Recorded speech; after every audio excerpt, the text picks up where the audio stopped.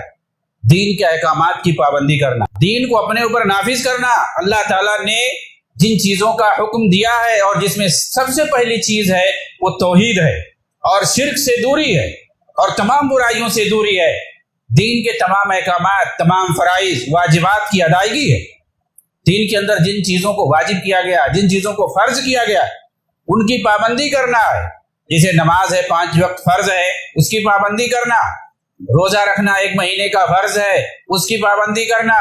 زکوٰۃ دینا فرض ہے، اس کی ادائیگی کرنا، اور استطاعت کی بنیاد پر حج کرنا۔ ساری چیزیں جو دین کے ارکان ہیں، اسلام کے اور ایمان کے جو ارکان ہیں، ان کی پابندی کرنا، ان کا اقرار کرنا، ان کی تسلیم کرنا، ان کو اپنے اوپر نافذ کرنا۔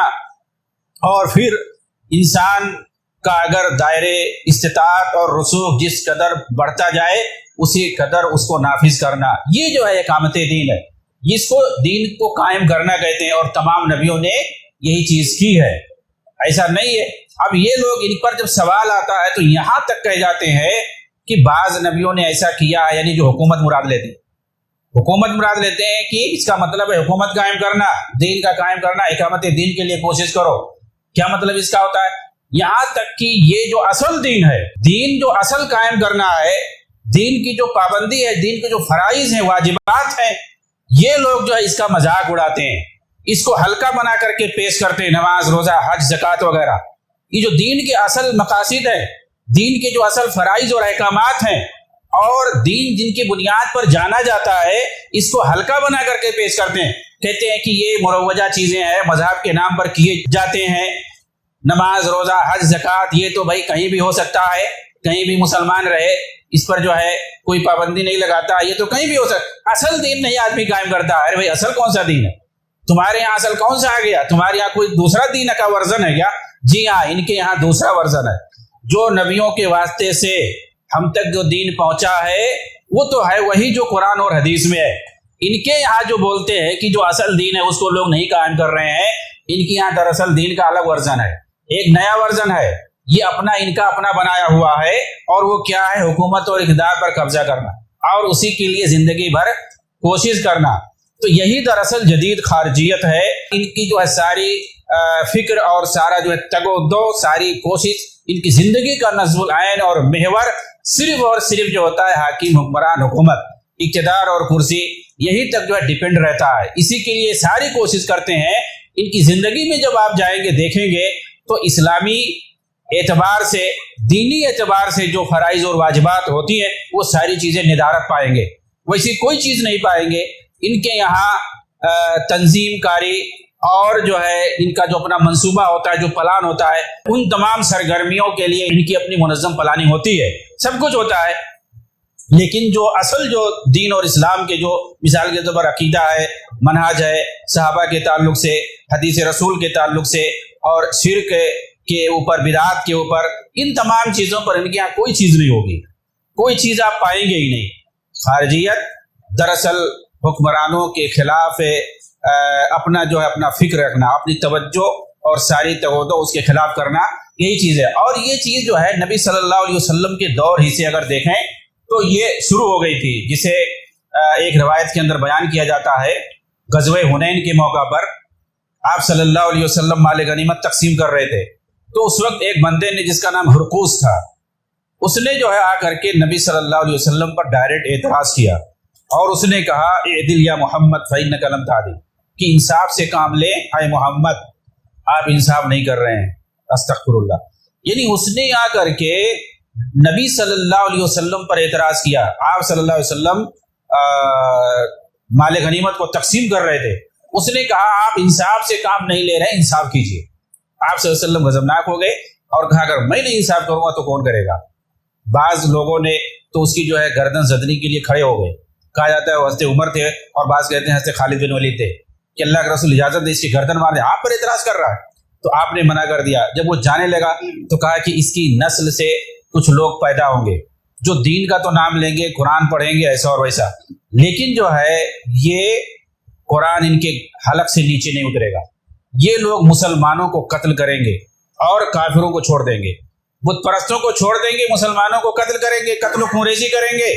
ان کی سب سے بڑی نشانی ہوگی کہ یہ مسلمانوں کے اندر قتل و خونریزی مچائیں گے، فساد مچائیں گے اور یہ کافروں سے دور رہیں گے۔ تو خارجیت کی سب سے بڑی پہچان ہے۔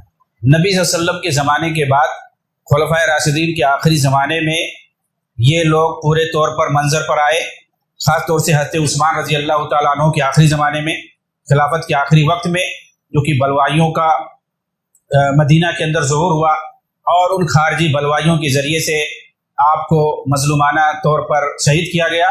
اور اس میں جو ایک یہودی ابن سبا کا ہاتھ تھا جو ان بلوائیوں کے ساتھ تھا۔ اس نے کچھ نوجوانوں کو، جس میں مدینہ کے بھی تھے، مصر کے بھی تھے، کوفہ اور بصرہ کے بھی تھے، ان کو اس نے ورگلایا اور حکومت کے خلاف اس نے لوگوں کو اکٹھا کیا، اور ساتھ میں وہ کہتا کہ لوگوں کو بھلائی کا حکم دو، برائی سے روکو، اور حکمرانوں پر طعن و تشنیع بھی کرو۔ تو یہ خارجیت کی یہ پہچان ہے کہ یہ لوگ دعوت کے نام پر، تبلیغ کے نام پر ساتھ میں کیا کرتے ہیں، یہ حکمرانوں کے خلاف جو ہے طعن و تشنیع کرتے ہیں۔ تو یہ ان کی پہچان ہے۔ حضرت علی رضی اللہ تعالیٰ عنہ کے دور میں اس وقت حضرت علی، حضرت معاویہ، ابو موسیٰ اشعری، عمرو بن عاص رضی اللہ تعالیٰ عنہ مجمعین، یہ سب کبار صحابہ تھے۔ اس وقت جو بھی کچھ اختلافات تھے، اس اختلافات کو ختم کرنے کے لیے انہوں نے جو آپس میں فیصلے کیے تاکہ اختلافات ختم ہو جائیں، لیکن جو خوارج تھے اس وقت ان کو یہ چیز اچھی نہیں لگی، کیونکہ ان کے یہاں کیا ہے، اختلاف ہونا ضروری ہے۔ یہ لوگ اتحاد اور اتفاق کو پسند نہیں کرتے ہیں۔ قتل و خونریزی ہو مسلمانوں میں، فتنہ اور فساد ہو، تو ان کے لیے ایسا لگتا ہے جیسے باہر آ گیا۔ اس وقت ان کی یہاں خوشی رہتی ہے۔ اس وقت جو ہے یہ لوگ، جسے آج کل مثال کے سوشل میڈیا کا دور ہے، تو یہ لوگ سوشل میڈیا پر دکھائیں گے اور سب سے زیادہ یہ لوگ لکھیں گے، خوشی کا اظہار کریں گے، ایسا اور ویسا۔ آپ دیکھیں کوئی دور نہیں، 2010، 11، 12 میں عرب ممالک کے اندر جو فتنہ ہوا، انہیں اخوانیوں کا پیدا کیا ہوا جو جدید دور کے خوارج ہیں۔ اور کس نے ساتھ دیا ان کا؟ امریکہ اور یورپ نے ان کا ساتھ دیا۔ کیا امریکہ یورپ جو مسلمانوں کے لیے بھلائی کے لیے ساتھ دے سکتے ہیں کبھی؟ ان کا ساتھ دیا۔ لیبیا کو انہوں نے تباہ کر دیا۔ معمر قذافی اپنے ملک میں جو حاکم تھا، وہ کیسا بھی ہو، لیکن وہ مسلمانوں کا ملک تھا، ہرا بھرا ملک تھا، خوشحال ملک تھا۔ آج آپ جائیں دیکھیں، اس کے جو ہے ظلم کا بہانہ بنا کر کے ان اخوانیوں نے اس ملک کو تباہ کیا، اور اوپر سے فضائی طور پر کون ان کا ساتھ دے رہا تھا؟ ناٹو ساتھ دے رہا تھا، جو 28 ملکوں کا ایک اتحادی فوج ہے۔ اس میں سارے یورپی ممالک ہیں اور اس کے اندر ترکی بھی شامل ہے۔ یہ بہت کم لوگ جانتے ہوں گے کہ ترکی ایک جو ہے ناٹو میں ایک بڑا اتحادی ملک ہے۔ وہ ناٹو جو کہ صلیبی عیسائیوں کا اتحاد ہے، ایک بہت بڑا ایک فوجی اتحاد ہے، اور وہ فوجی اتحاد جو ہے اس نے ہمیشہ، جو کہ بظاہر تو قائم کیا گیا تھا روس کے خلاف، بظاہر اس کا قیام ہوا تھا روس کے خلاف، لیکن اس کے سارے جو ہے کارنامے، اس نے جتنے بھی حملے کیے ہیں، جتنے بھی ملک برباد کیے ہیں، وہ سب مسلمان ملکوں پر۔ اس نے عراق کو تباہ کیا، اس نے جو افغانستان پہ بمباری کر کے تباہ کیا، لیبیا کو برباد کیا، مصر اور سوڈان پر اس نے حملے کیے، مختلف ممالک پر اس نے جو حملے کیے ہیں، وہ جو ہے صرف مسلمان ممالک، اس نے کبھی بھی روس کے خلاف اٹیک نہیں کیا۔ صرف روس کا نام اس نے رکھا تاکہ لوگ سمجھے، اور اس کے 24 اڈے، فوجی اڈے صرف ترکی کے اندر ہے۔ یہ صلیبی فوج ہے، صلیبی ناٹو فوج ہے، اور یہ بنا ہے کس لیے؟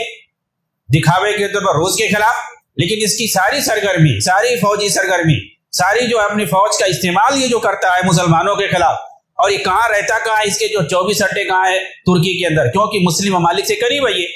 ارے تم یورپ اور امریکہ میں تمہیں بنایا گیا ہے، وہ سارے ممالک یہاں ترکی میں کیا کر رہا ہے بھائی؟ یہاں سے کیوں یہ مسلم ملکوں پر حملہ کرتا ہے؟